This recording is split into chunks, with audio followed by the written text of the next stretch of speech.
Listen, all you New Yorkers. Excuse me, taxi. Okay, we're looking around. This is the 77 WABC minicast. And the number to reach me this hour, 800-848-9222. The phone lines are open right now. I have never been big on vigilantes. Never been big on it. Never thought it was a great idea. Though I got to be good friends with Bernie Goetz. Folks, this is not Hollywood. Now you boys put those guns down. Say what?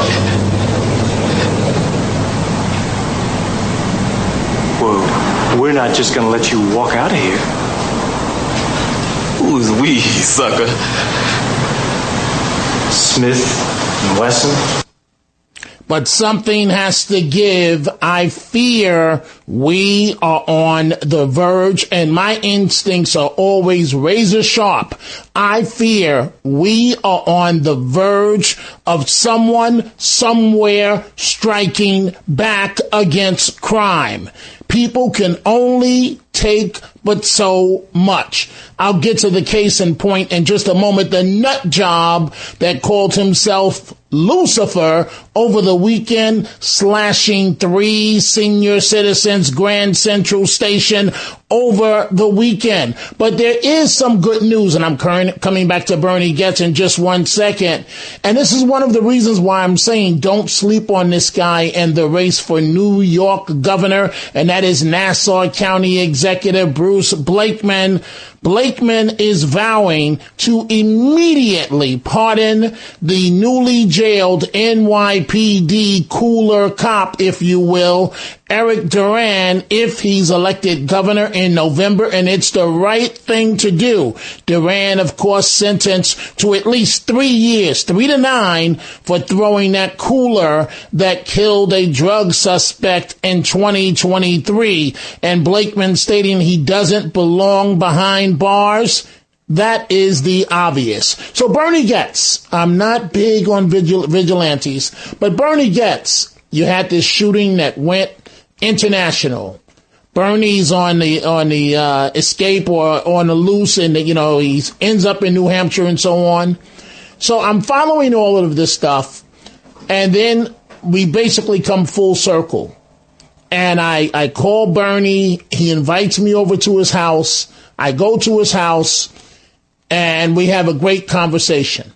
I'm not going to lie to you folks. The first thing I asked Bernie Goetz, I said, Bernie, did you shoot those kids because they were black?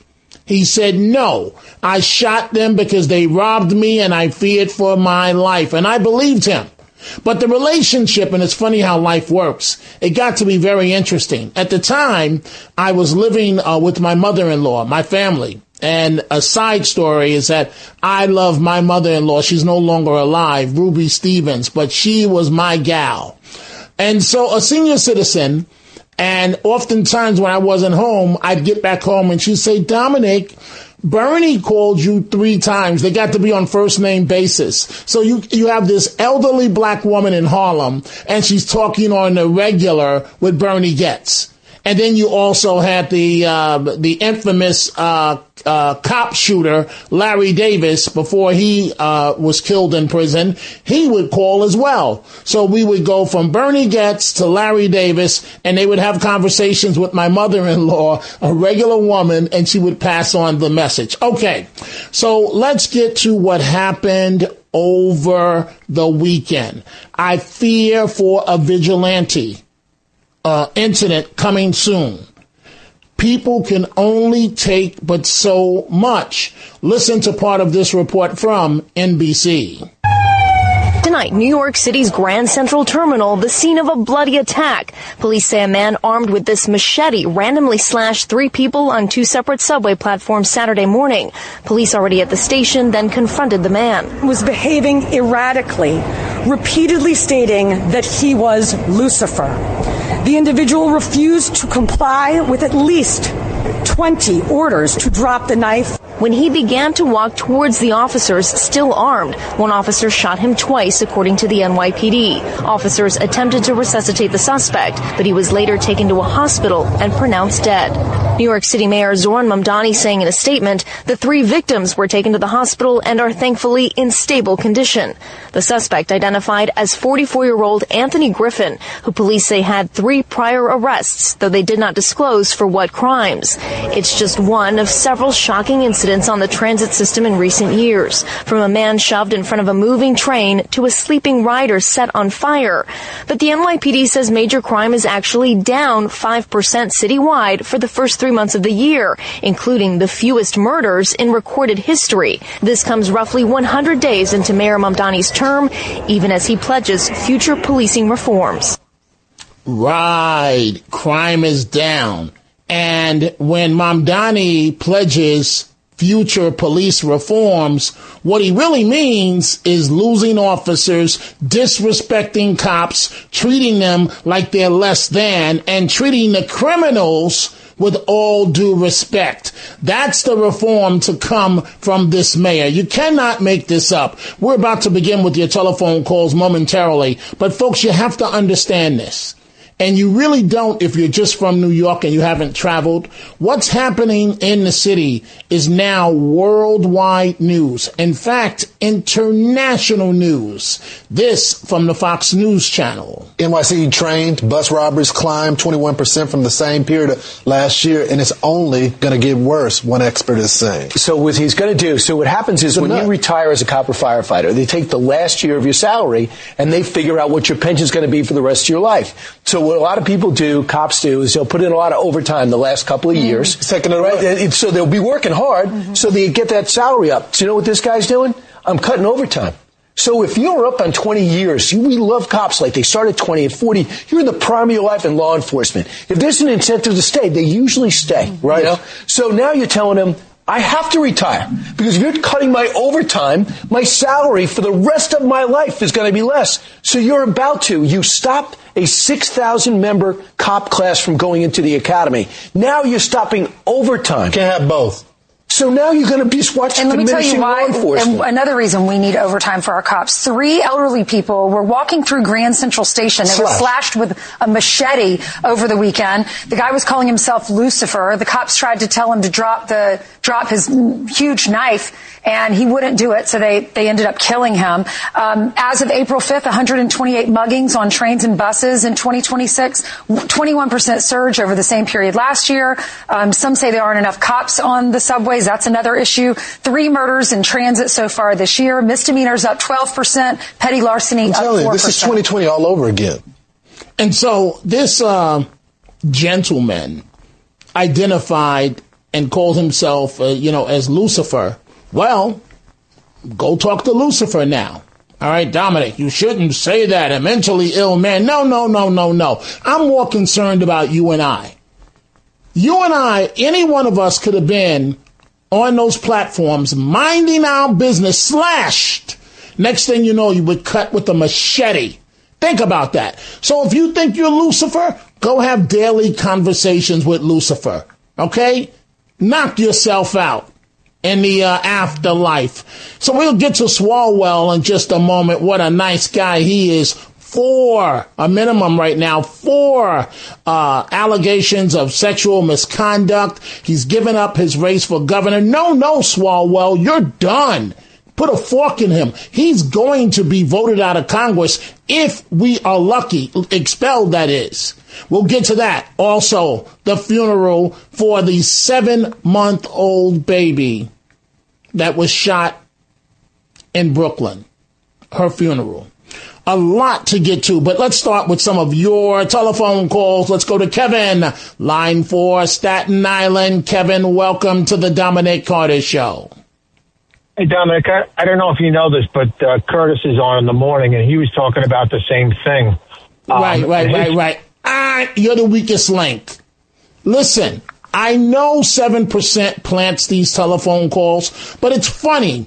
Because Sid and I was just talking on Friday, going over the weekly ratings. And Sid is blowing him out by more than a double margin. Okay, I'm not going to mention the numbers. And folks, if you want to guarantee to be cut off on this show, mention 7%. You think you're being slick trying to promote his show, trying to use the high ratings of this show to promote a dead show. You can promote it every single phone call. It's not going to work. It's not going to work. And I'm not going to waste my time talking about a dead-end candidate for mayor who's now hosting a dead-end radio show and morning drive. Let's see here. Let's go. Let me deal with another winner here while I'm doing it. Let's go to Marco, line 1, New Jersey. Marco, how are you going to hate on Trump today? Yeah, it's not about what he posted about the image of Christ, like him, like showing that. It's his lie, what he said, his answer that he didn't know, that he thought it was a doctor. Hey, Marco, let me ask you a question. Marco, are you in a relationship? Marco? Yeah, can you hear me? Yeah, are you in a relationship? For 30 years. Marco, Are you in a relationship, Marco? Yeah, with my wife. I have a relationship with your wife. Okay, how long have you been married? 30 years. 33. How in the world does your woman tolerate you? That's what I want to know. Because she fears God. That's how. Is a God-fearing woman. Okay, so go ahead. So you want you I don't know. You just pick things to hate on Trump, but you only make him more popular. And the people that are listening to you right now, I know you don't think that they believe you with this nonsense of what you're stating, but go ahead. I'll play your game for a few seconds. All right, a few seconds. So you really don't think I've been married for 33 years? Now, I didn't say that you've been married for 33 years, and I don't want to focus on that. I'm bored with your call now. You're done. I'm not focusing on whether you've been married for 33 years. I'm focusing on the fact that I can't see anybody being with you for more than 15 minutes. Because you make me want to kill myself, and I take your call for a few seconds. So that's what I'm talking about. Let's see here. Let's go quickly to Bill in Georgia. Bill, what's on your mind? Hi, Dominic. I want to talk about Iran quickly. Quickly, I got to take a break. Right? Get to the point. Okay, with the blockade, if Iran sends a ship down, it's like 1,000 feet long with oil, how does the U.S. stop it? Do they take it out? I couldn't hear fully, and I'm up against a hard break, Bill. I'm betting on Team Trump. They'll stop whatever they need to stop. I don't care what Iran says. They're a bunch of liars anyway. I believe what a bunch of liars and nuts. I believe what President Trump says, and I believe that this administration is going to get the job done. By the way, President Biden, you should call up Trump and say thank you for him doing what you and your homeboy Obama and others did not do. Time for a break. We're coming right back. Roger Stone here. Every day you wait, your money loses value, but gold and silver don't follow those same rules. American Sovereign Bullion gives you access to a nationwide wholesaler network, helping you secure aggressive pricing on real physical metals. Call 844-272-2428 now to get your free gold and silver guide to learn how to protect your wealth with physical gold and silver, delivered right to your door or with a gold IRA. Visit ASBgold.com. That's ASBgold.com for your free gold and silver guide today.